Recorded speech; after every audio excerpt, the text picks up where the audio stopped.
Hello and welcome to Dialogue. I'm Yang Rui coming to you from Singapore. The maritime expansion of China and the re-emergence of the country are fast becoming the most magnificent factor that is profoundly changing the world's economic and political landscape. Is the United States ready for the change? Could such changes cause clashes? Professor Huang Jing, head of the Institute on Asia and Globalization with the National University of Singapore, says a strong nation should have a sense of humility and should promote predictability about its own behavior. He made the remarks in the context of the just concluded Shangri-La Security Dialogue in Singapore, which has been proud of being a neutral broker on regional issues.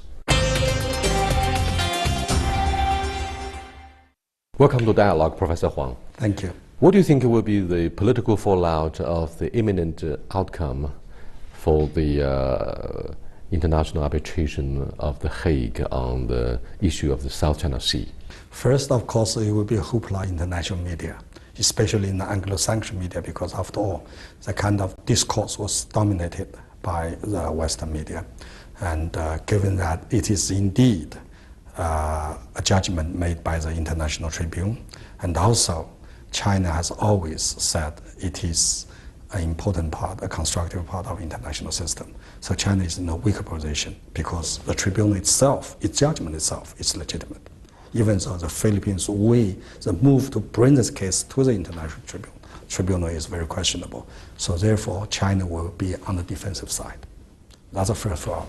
And secondly, because we know that international law, although it is highly cherished by all the members of the international community, does not have constitutional foundation. More importantly, no sovereign countries will accept the judgment or ruling by the international tribunal regarding the sovereignty and the territory dispute. So therefore, China will say, look, we understand how this outcome, but it will not affect fundamentally or substantially anyway about the territory dispute between China and Philippines. Let's look at the possible solutions or options on the table. Now, China says it prefers to adopt the DOC instead of a COC. China says it could enjoy more margin, do more political maneuvers within the broad framework of the DOC. And the COC, well, China is very cautious about it. Why do you think China has a strong mixed feeling? No, I think that first, China's position is that COC is a continuity of DOC. Because at the very beginning, China and ASEAN countries want to find a solution. And the more they negotiate and talk to each other, the more they realize it is unlikely to find a solution because it's a territory dispute involving China and the 4 member countries of ASEAN. So therefore, they decided to have a memo. That memo is a DOC. DOC has 3 principles. First principle, of course, no one can unilaterally change status quo.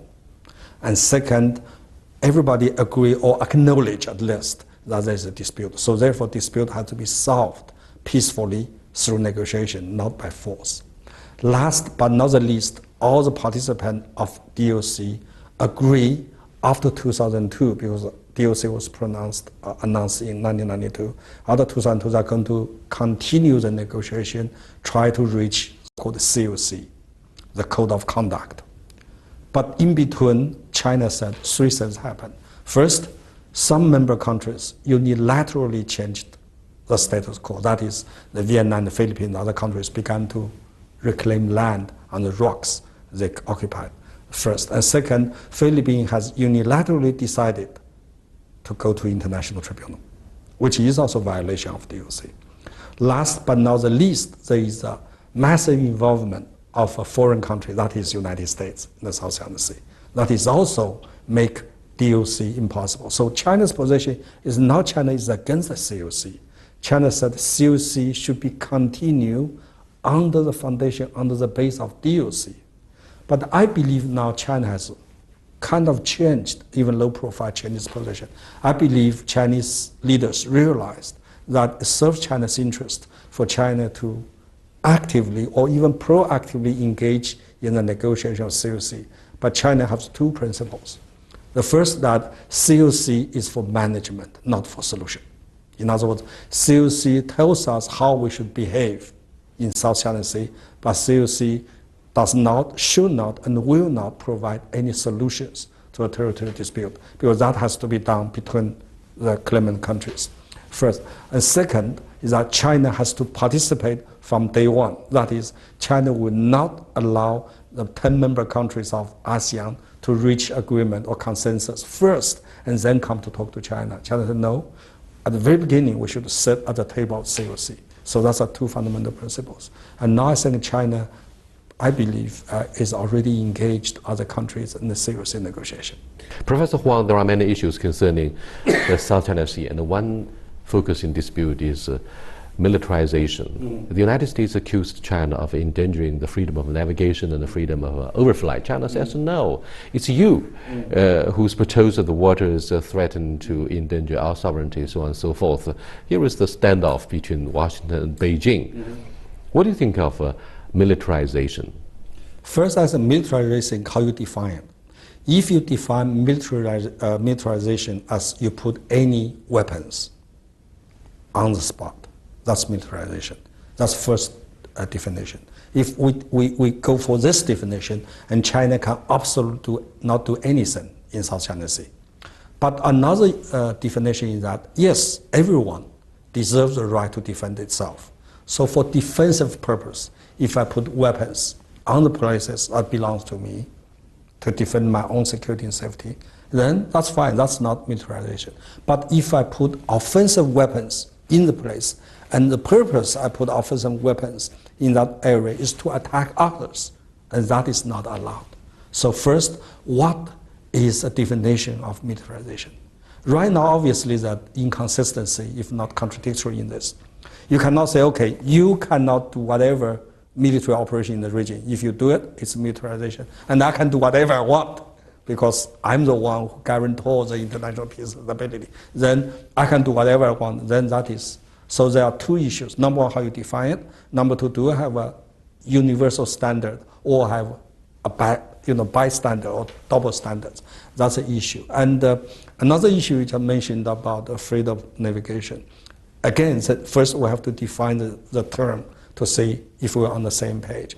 Of course, no one has a freedom to navigate or to fly in other people's territory. So if this is my territory, you don't have a freedom to come in. You should have my agreement or approval. But if it's international territory or international space or international water, everybody has a freedom to go. So in that regard, then the sub-issue is that in the international space, in the international territory, should we have certain limitations or constraints on the military vehicles to fly? And of course, the United States said, look, if it's international space, if it's national water, United States military can also operate, which is true because the United States is a global cop, and the United States does have a commitment and responsibility to maintain peace and stability. That's a fact. In the past 70 years in this region, the United States has taken major responsibility to keep peace and stability in the region, although it's in US term. For example, Strait of Malacca is important for all of us, but no one has soldiers here. It's the United States who is doing that. We accept, I think China should accept and acknowledge this reality.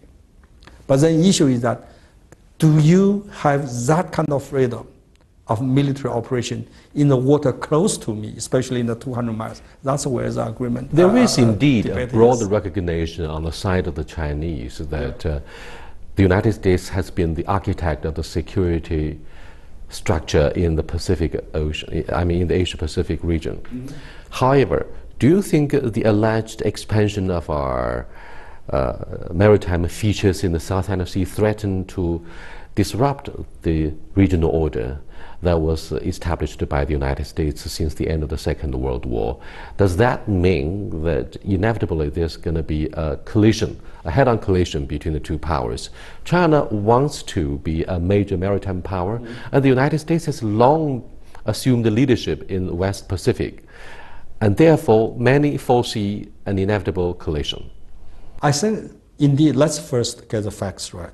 First, as a Chinese, we should realize that China's rise is the single most significant factor to change the strategic landscape or strategic balance in the region.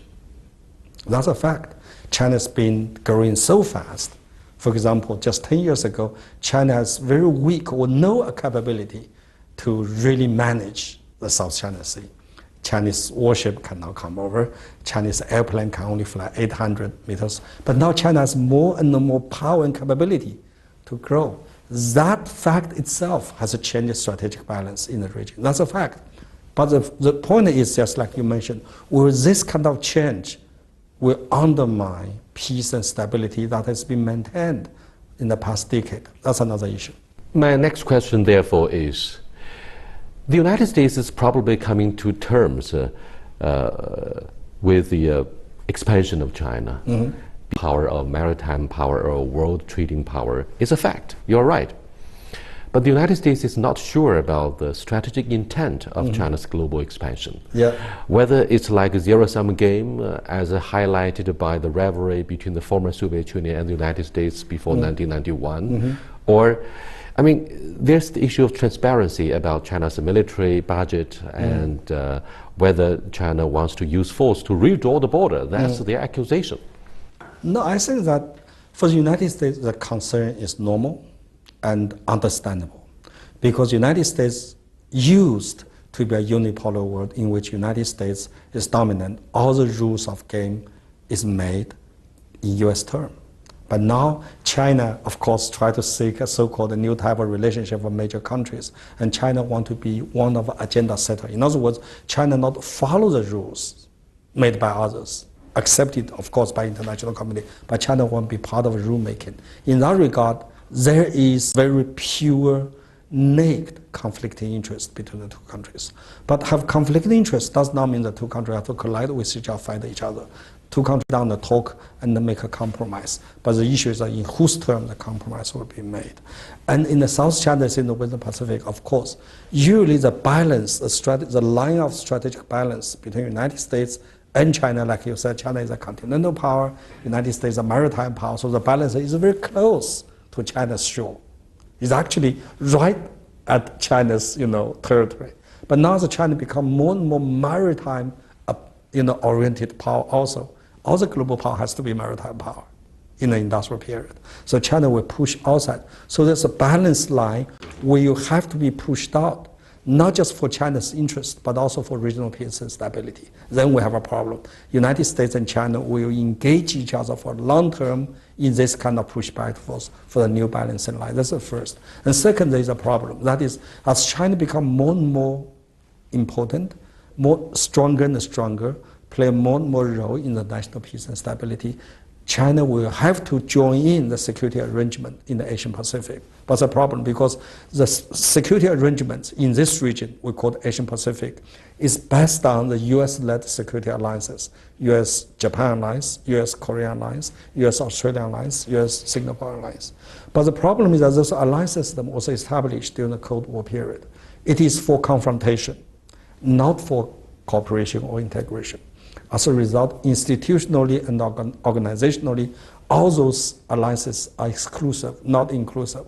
Now while China is rising, India is rising, and Russia is re-rising, but all the rising powers are institutionally excluded from the security arrangement led by the United States. That causes a security dilemma, which is both sides try to beef up the military presence, but neither side feels safer.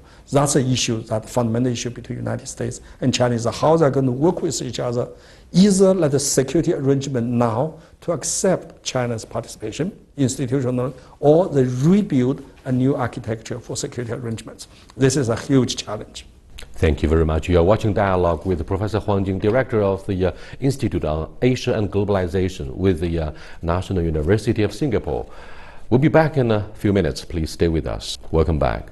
What do you think of the issue of the ambiguous, quote-unquote, the ambiguous nine-dash line? The allegation that China wants to take up to 85% of the South China Sea as its own backyard. I mean, pretty sensational and generates headlines the world over. China says, wait a minute, this is an issue that's been abused by some of the media players. What do you think? I think first we have to accept nine-dash line or U-shaped line is a historical fact. we know that one of the important foundation for the system in the region or international system architecture region is that all the territory occupied or stolen by the Japanese imperialism will have returned to the original owner or country. But in 1945, when Japan was defeated, at that time, Japan occupied the entire South China Sea. United States fought the bloodiest battle ever, island by island, to defeat the Japanese in South China Sea. And then who the South China Sea should return to? Japanese delinquished its ownership of South China Sea. And at that time, let's keep in mind, in 1945-46, only two countries in the region, China, at that time called Republic of China, and the Philippines. But the Cairo Declaration, Potsdam Declaration, said very clearly that all the territory occupied by Japanese imperial forces should return, and return to, of course, China. That's why in 1946, Americans' warship carries Chinese soldier to come to South China Sea, do some investigation, and then name all the rocks and the islands. And at that time, we found out the only islands that is habitable, have fresh water, is the Taipingdao. So China put the troops there, and it's still there. You so mean the KMT government put the troops there? Yeah, so in that survey, they draw 11 dash line. Now it's a 9 dash line. At that time, only two countries had legitimate power or right to accept it or not. One is China. It was drawn by the Chinese. Of course, China accepted. And now the Philippines. By the way, why the 11 dash line has become a 9 dash line? Oh, in 1965, we know there is a historical fact. We know that Vietnam War, the Ho Chi Minh led the northern Vietnamese fighting the American-supported southern Vietnamese. And in return, because of fighting in South Vietnam, Ho Chi Minh and his forces will have to ship the ammunitions, supports, all the soldiers from north to south. They usually go by the Ho Chi Minh Trail. But the Ho Chi Minh Trail was heavily bombarded by the United States. So another route is by the sea. But by the sea, it will cross 11 dash line into Chinese territory line. So at that time, there is an agreement between Chinese government under the leadership of Mao Zedong and Zhou Enlai and Ho Chi Minh that China will compromise 2 dash lines so that Ho Chi Minh can use that route to ship its soldiers ammunition to the south. So that's why it became 11 dash line. So that's an example of a cooperation between China and North Vietnam at that time. And that should be a good memory between the two countries. But now, going back, why the 11 dash line becomes so controversial? Because after the national independence movement in 1950 and the 60s, Malaysia became independent, 1957. And in 1975, Vietnam has become a country under today's Vietnamese government. And Brunei was independent in 1967. And all of a sudden, all those countries re-established as countries. So their view, the perception, and their understanding of 9 dash line is very, very controversial, different. Because Malaysia, Brunei, all the countries, they deserve a piece of South China Sea. Vietnam, after unification, realized South China Sea is very important to them. And the Philippines also, oh, South China Sea is so important. So all of them began to charge 9 dash line. But the fact remains unchanged. 11 dash line, 9 dash line was drawn in 1946 and was published in 1947 on the map of China. And at 1952 San Francisco Peace Treaty Conference, even though neither People's Republic of China or Taiwan attended the meeting, but no one at that time challenged 11 dash line. People began to challenge 11 dash line or 9 dash line only recently because everyone wanted a new peace. On the other hand, of course, Deng Xiaoping himself said there is a dispute because he said sovereignty is China's, but let's shelve the dispute, join the development. That's a very famous China also statement. compromised a little bit. That is a famous statement. Yeah, so that's why 9 dash line has become a controversial issue and become a strategically ambiguous line. Before 1991, when the Cold War came to an end, it seemed the United States had been supportive of China one way or another, despite the conflicts that took place between China and Vietnam, fighting for islands or the border clashes. But why does the United States change its position nowadays? It challenges whatever claims China makes, including perhaps the the construction of a maritime Silk Road, to say nothing of the Belt and Road Initiative, which covers much of the Eurasia continent. I think that the fact is that China did fight for its territory sovereignty in 1974, 1984, 1988 against Vietnam. In all those three fights, all the international media, including US government, actually, if not support China, they lean towards China. Because at that time, Vietnam is an ally of Soviet Union, and China, of course, is a quasi-ally of the United States. So at that time, the United States was quite supportive. And also another fact, we all know that during the Vietnam War period, the United States had to ship a lot of supply from Philippines. Vietnam is, the military base in Philippines, to Vietnam. That will cross the South China Sea. Every time it crosses South China Sea, they will ask the Taiwanese government, Republic of China in Taiwan, for approval. That means the United States accept the 9-dash line within its China's territory. That's a fact. And Fu Yi and Wu Shichun just published a paper to say the fact as it is. And the United States began to turn its position or change its position gradually in the 1990s. First, like you said, Soviet Union collapsed. And China stand out as a socialist country. And then in the 1990s, China and the Philippines began to have a dispute, exposed on the South China Sea. And the United States began to turn side. But the turning point is 2010, where the United States decided to adopt a new policy called the rebalance. At that time, the United States returned to Asia and then pivot or rebalance. To change your policy, have a strategic approach to this region, you need something to engage the dominant power in this region, that is China. China is rising. So the United States, look, how are we going to deal with China to return Asia? I got to have a justification, an excuse, or strategic justification, not only to justify U.S. so-called return to Asia, but to enable the United States to gain strategic initiatives, to gain moral high ground in the region. So the four issues United States can really engage Chinese for this possible policy goals: the Taiwan issue, South China Sea issue, North Korean nuclear weapon issue, and Tibet or Xinjiang issue. After serious consideration, they realized North Korea issue is not a good one for this purpose. Taiwan, of course, has become United States strategic liability, no longer asset. And South China Sea issue is an issue that the United States can take full advantage to engage Chinese, not only to gain strategic initiative, but to gain the moral high ground, put China on the defensive side. That's why at the conference, APEC summit in Vietnam in 2010, both secretaries, Secretary Hillary Clinton and Secretary Robert Gates, made a surprise attack. They gave a speech on South China Sea. They said the United States has a commitment and credibility to peace and stability in the region. The United States will uphold the freedom of navigation. The United States will stop international expansion, whatever. So all of a sudden, after that, South China Sea has become a huge issue, and China is on defensive because, after all, it's the biggest country in the region, China, against 4 small countries. And second, it involves ASEAN, the only international institution in the region. Last but not the least, the status quo indeed has been changed or altered by China's fast rise. Given the dynamics of China's fast rise in recent years, what do you think of the impact of the adversity arising from the new circumstances, particularly diplomacy on China's periphery?